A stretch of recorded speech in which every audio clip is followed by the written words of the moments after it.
Bem-vindos ao Entretenimentos Diversos. Vamos falar sobre o que é e como surgiu a OTAN. Você já parou para se perguntar o que é a OTAN e para que ela existe?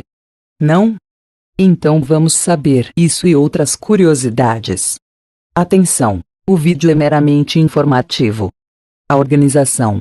O termo OTAN, em português, NATO, em inglês, ou simplesmente Aliança Atlântica, significa Organização do Tratado do Atlântico Norte. A história.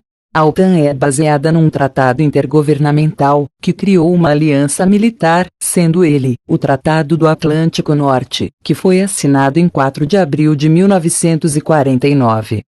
A OTAN constitui-se num sistema de defesa coletivo, entre os Estados-membros do tratado, tendo sua sede em Bruxelas, na Bélgica.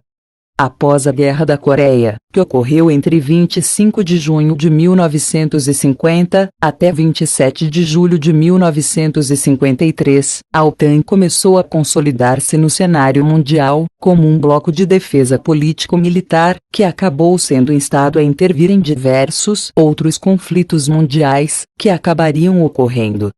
Os países que são afiliados à OTAN atualmente, estão demonstrados no lado esquerdo da tela, e no lado direito, estão os países que são parceiros da OTAN, em todo o mundo. Ao todo, são 29 membros atualmente, com grande predominância de países europeus, e da América do Norte. As parcerias começaram em 1994, através do programa criado, que foi chamado de Parceria para a Paz, sendo baseado em relações bilaterais e individuais, entre os parceiros e a OTAN. Curiosidades. Bruxelas, além de ser a sede da OTAN, também é a capital de fato, mas não oficial da União Europeia, pois a mesma nunca declarou uma capital oficialmente.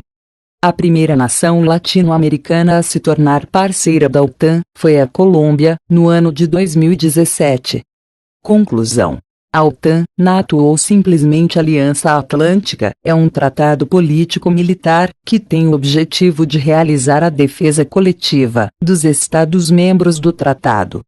Com parceiros em várias partes do mundo, a OTAN procura alinhar as atuações dessas nações envolvidas, para que conflitos deixem de existir ou sejam pelo menos evitados, a fim de, em tese, garantir a paz das nações. O vídeo de hoje fica por aqui, espero que tenham gostado. Até a próxima!